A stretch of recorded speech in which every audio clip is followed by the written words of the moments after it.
Stead Benefit Grand Prix, Thursday, August 23rd, Arlington Speedway Stadium, Sheffield. Every time I feel the spirit. It was, as you would expect, an emotional night. It was the best night I have spent at Speedway in years. I set off from home at 4:30 p.m. because the gates were opening at Arlington at 5 p.m. to let in the anticipated big crowd turning up for this meeting. The weather was hot, and that would more than ensure a lot of people from all over the country were going to be there as soon as they could get there. So I went early to get myself a parking place. On arrival at the stadium, you could see the car park was already filling up with Speedway folk, and the gates were open, so I made my way into the stadium. After purchasing my souvenir program, and as there was at least 2 hours to wait before the meeting began, I went for a wander around the stadium to see who was who and what was what was going on. As I was wearing my new top-of-the-range out-of-the-press Halifax Dukes t-shirts, it wasn't long before I was accosted by an elderly gentleman waxing lyrical on bygone days at the Shea, with new suggestions as to why those bygone days went. But this gent also had another piece of up-to-date news to impart to me. Do you know Michael Lee won't be here tonight? It was immediately obvious by the look on this gent's face that I was being drawn into a Morecambe and Wise moment. He was the Wise, having already said the words inviting this comedian to deliver the punchline. While staring into the gent's face, who had a twinkle in his eye and the beginnings of a grin on his face, I thought, should I feign ignorance as to what he was inferring, and let him stew in the agony of his anticipation of the appropriate reaction, or should I provide the punchline expected of me? I decided on the latter, and said, "Now it's changed then." The gent's face developed into a broad grin as I had fallen for his ploy of leading me down the comedic garden path, and into providing the correct answer required of anyone who remembered Michael from the old days. But it remained to be seen if Michael was to be there or not. I just thought that it could be the rumours had been put down by Michael himself to inject a little controversial spice into the evening's proceedings, for a bit of fun. But Michael wasn't there, for the word was he'd suffered from a groin strain, practising for the meeting. But, as it often happens, people who are going to appear in a meeting can't be there for one reason or another. I am sure Emiliano Sanchez would rather have been there instead of languishing in an hospital bed, as I am sure Michael Lee would rather have been there too. But I wish Stead had £1 for every time that scenario described above was played out inside and outside the stadium that night.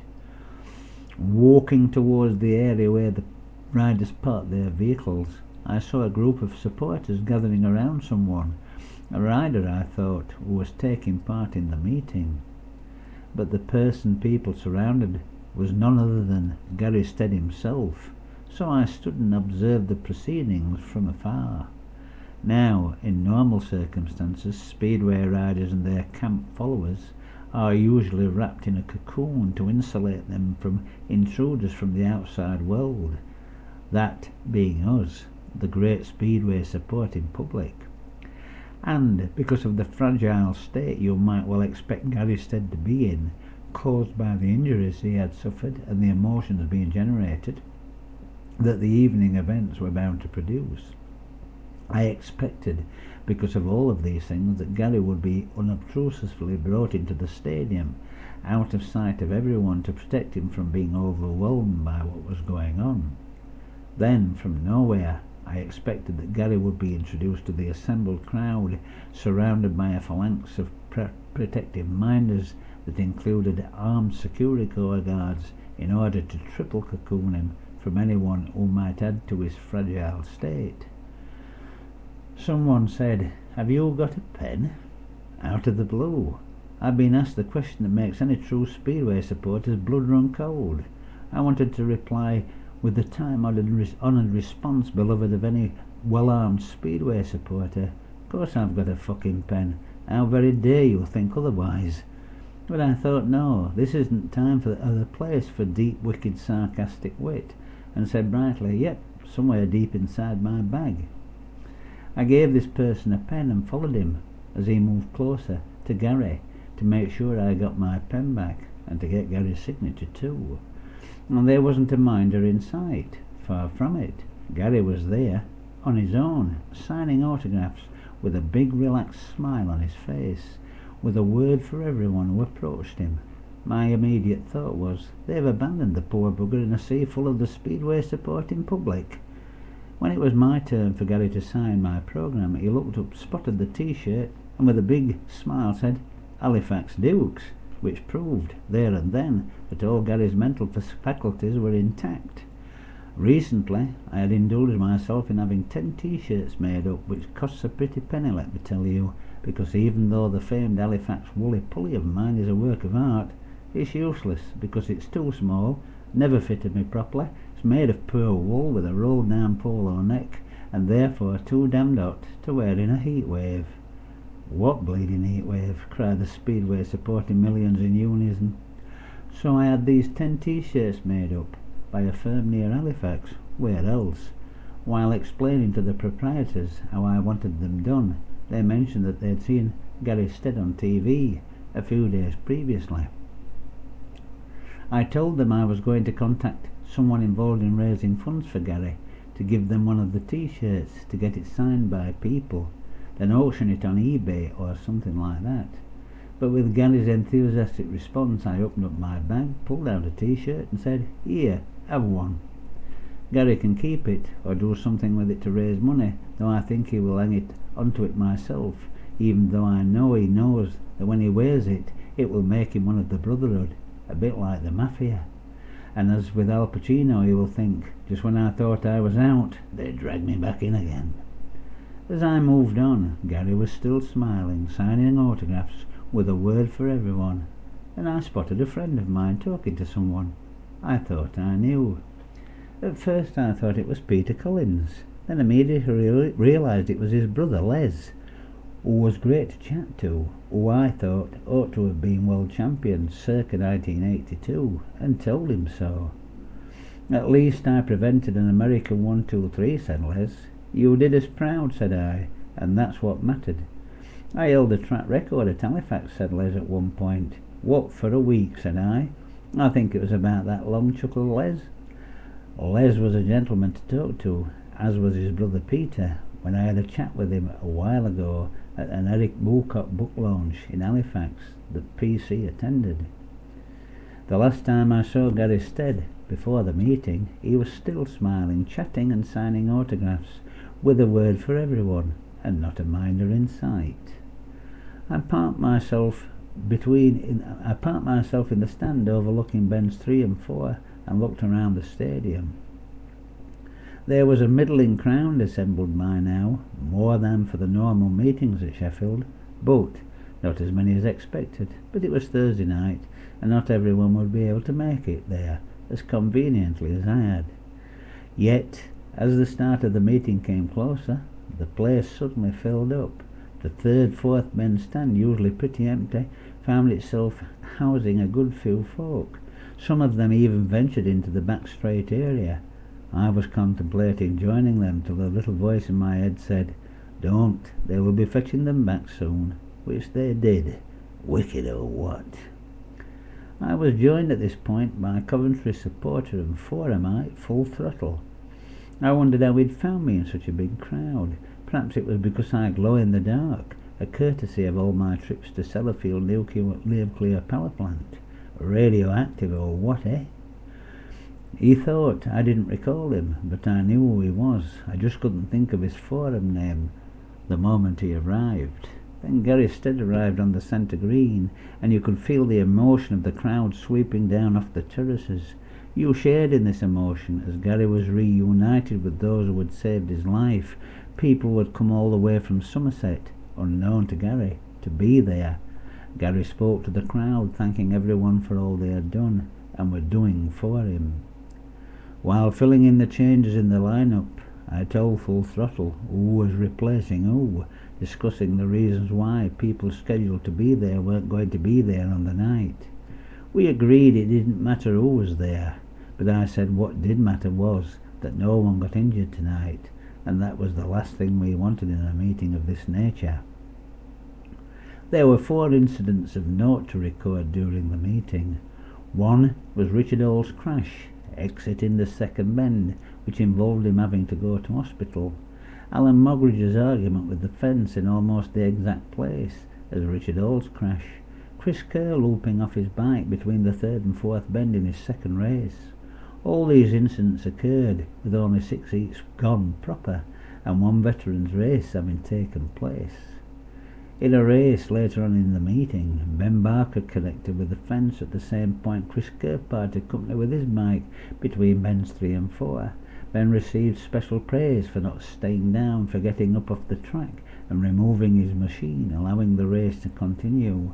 Praise richly deserved, as he must have been in pain, but also knowing that time was slipping by and the meeting had to be completed before the curfew. Everyone was putting their heart and soul into this meeting, no one more so than Lee Complin, someone I don't know much about at all, other than he left the sport in 2003 and then he returned this year for the 2007 season. But as time was running out on this meeting, the semi-finals were decided on the results of 4 races instead of 5. The final lineup consisting of Complin, Compton, Lyons and Lindgren. With a majestic sweep around the boards from the outside gate position into the lead, you could be forgiven for thinking Freddie Lindgren had the race and the meeting in the bag. But Lee Complin obviously thought otherwise. Complin stoked Freddie for all 4 laps, seemingly to have blown it in lap 3, but caught up with Lindgren through lap 4, squeezing between Freddie and the fence to win the meeting, and the well-deserved plaudits of the crowd. Full Throttle didn't see this race, as he left the stadium after heat 16.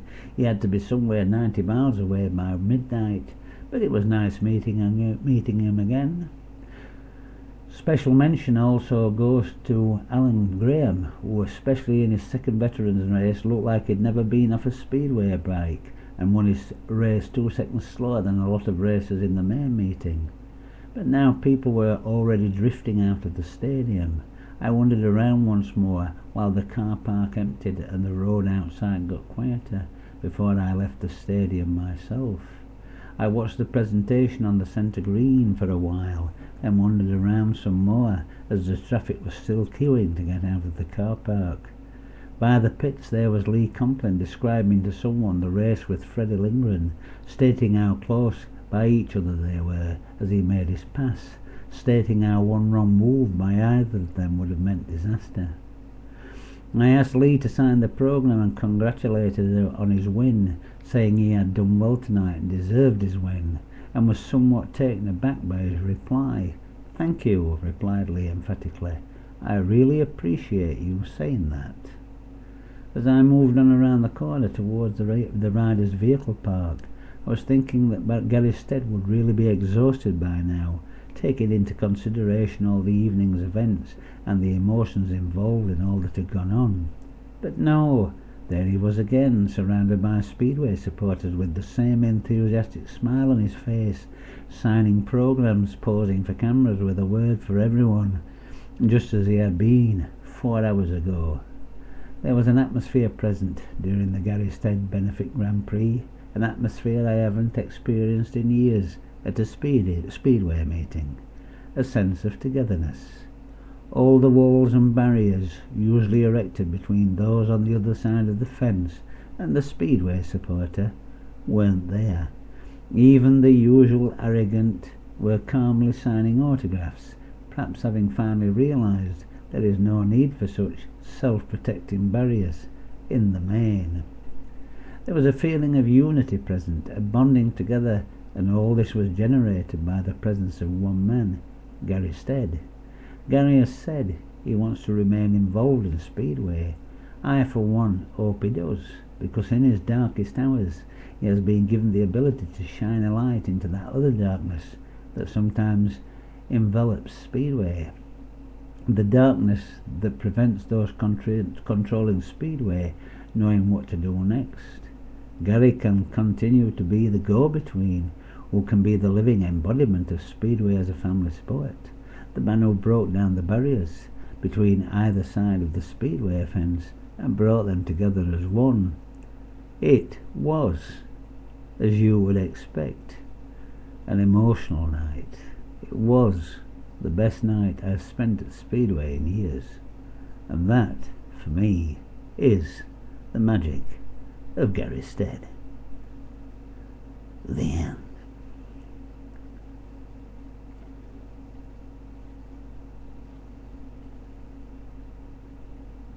The Gary Stead benefit meeting, Sunday 27th of October 2007.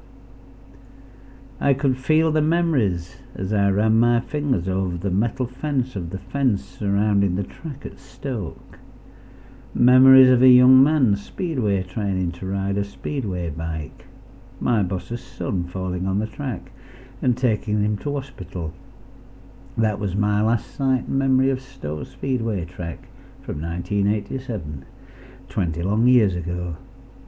In years to come, other people might run their fingers along that metal and recall Gary Stead, who he was and what he is, and what he meant to the patrons of Loomer Road. Like the Sheffield meeting, this was a meeting I wasn't going to miss. My route was already laid out, over the moors, through Mottram, M68, A34, follow the industrial estate signs, and you were there, only I wasn't. There was a queue of traffic at the foot of Mottram that didn't look as though it was going to move for the next few days. I turned into Glossop and followed the Buxton Leek Stoke route, up and down hill and vale. As I drove along, I imagined I was on the red car racing strip. The higher into the hills I drove, the foggier it became. The rain was falling hard, but right then I decided I was going to Stoke, for even if the meeting was rained off, I was prepared to pay my entrance fee, then party till dawn with those who showed up to celebrate Gary Stead. But the rain was already abating when I drove through Stoke, so the chances of seeing some racing was looking promising. I drove into Stoke looking for the IE signs, but they were never around till you were about half a mile from them anyway. But I knew that I had to get to Newcastle under Lyme, so I followed that sign, turned left on the A34, and after a while I realised I was going the wrong way, and turned around, and eventually those industrial estate signs appeared. Only one other person was there when I arrived, a Bellevue supporter, making me think that perhaps it had been rained off, but I decided that there would have been a notice on the gate saying so, if it had have been. The Bellevue supporter was a nice guy to talk to. He told me where to park in the stadium and told me how they took your entrance free from you as you sat in your car. This was drive-through Speedway at its best. Having arrived at 5 p.m, there was a while to wait before other supporters descended on Loomer Road, so I decided to look around the old place. And what an old place it is. But having visited a few run-down stadiums following Speedway since 2005, I knew it was what happened on the track that mattered, not the decor. I could see the riders riding round the track on training day. The memories were vivid, hanging around, waiting for them to be relived. Perhaps Gary Stead was looking down at the track at all those memories gathered there, waiting for him to relive them too, as the wheels of Speedway bikes turned on the surfaces of that raceway. It was nice to meet Peter Adams' brother, who, when I told him he looked like the man in charge, said that he was having an hectic day getting things organised for the big night, but he said the racing would take place. I imagined this man was one of those instrumental in getting this benefit day on for Gary Stead, and deserved the praise for getting a meeting on in these dreadful conditions. People were arriving, the stage was set, the riders were there. I hadn't seen Gary Stead anywhere, but this was a different stage from the one at Sheffield. An event for the home crowd and for those like me who were determined to be there to show respect for a rider who I had rarely seen on the track, but how he had given his all for the sport and paid the price, the highest price almost. The track had a good soaking earlier in the day, so I wasn't expecting the riders to do something on the track that wasn't possible to do, racing competitively. There had been 4 bad falls at Sheffield in the first meeting. Richard Hall is still struggling with his injury, but unfortunately Gary Isherwood had to withdraw from the meeting with a broken wrist after his second ride.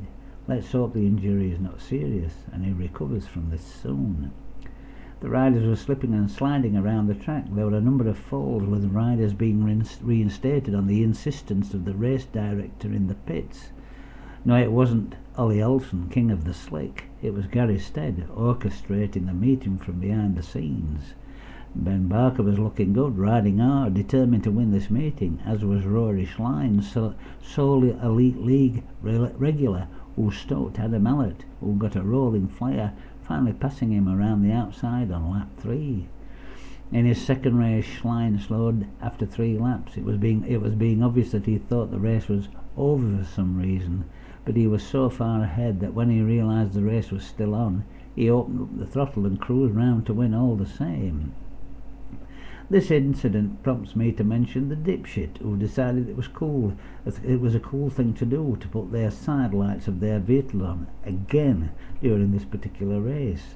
The reason this person gets special mention is this: bearing in mind the circumstances, we were all in attendance at this meeting.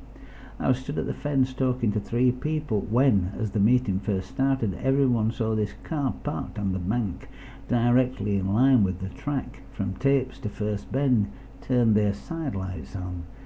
That this person knew what they were doing was obvious, because if they were there to watch the racing, sat in their car, why was the front of the car facing away from the track and not towards it? B, I had looked in that direction more than once immediately before the racing started, and there were no red lights shining then, or everyone would have noticed and they would have been asked to turn them off. C, as soon as the first race started, the side lights came on, so why would they be turned on other than the fact they turned them on purposely? Those stood with me, who I talked with through the meeting, agreed with me. The lights were not just on before the meeting started. D, when Rory Schlein slowed and I noticed the red lights on again, the kid with the 2 adults asked me how I knew it was the same car, and I told him because the car that put the lights on the first time was parked next to the white van, and the second time they came on, it was the car parked next to the white van. There was a later incident of this type. Another car facing forward had their headlights shining down between the Tapes and the First Bend. Stokes' track clown headed towards the offender to tell the owner to turn out the lights, but they went out before he got there, so he turned round and came back. But he should have gone to both drivers of each car, gave them the clown's wig and the red nose, and said, "Here, you have them. Your need is greater than mine." The racing improved all the time as the track dried out, but Rory Schlein wasn't going to be beaten, while Ben Barker was busting a gut to keep in touch with the Coventry B in case any mishap suffered by Rory worked to Barker's advantage. Luke Priest was out there on the track. Good to see him back, winning a race, getting back into the fold, being there for Gary Stead. The riders were interviewed after the meeting. Naturally, the interviewer should wish to congratulate Rory Schlein, not only on his win on the night, but the triple with Coventry. But Rory wasn't having any of it. He was there, he said, for Gary Stead, and for no other reason. Rory knew he could celebrate tomorrow. Today was something else. When Ben Barker spoke, it was obvious. Winning the meeting meant a great deal to him. You could tell by his emotion when speaking that this was his intention, and he was beating himself up for not doing what he had intended.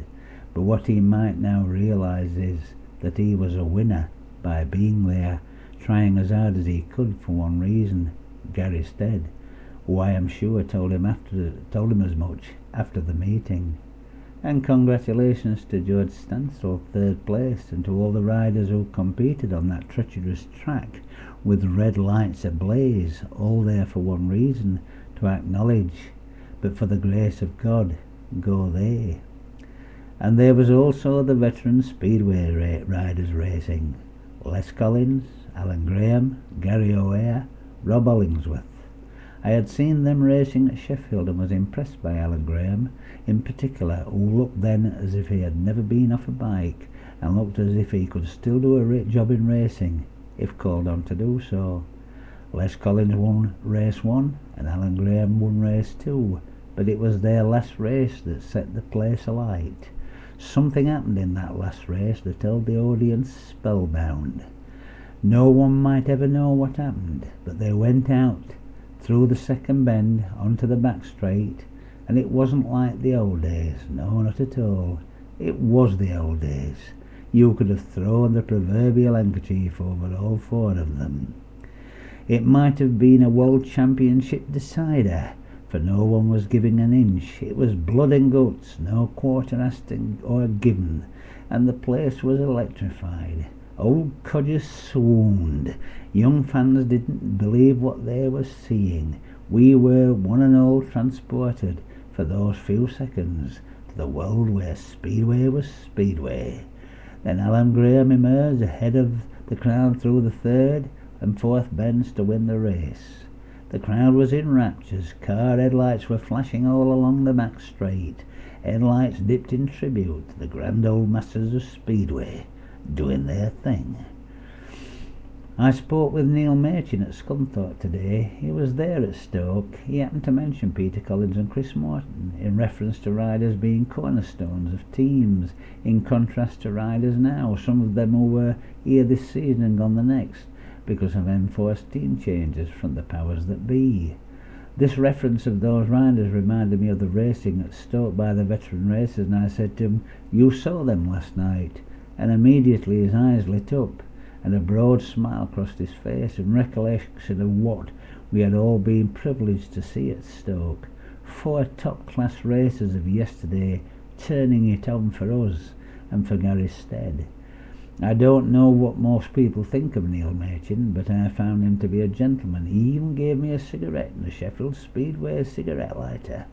I shall treasure it always, well, at least until the lighter fuel runs out.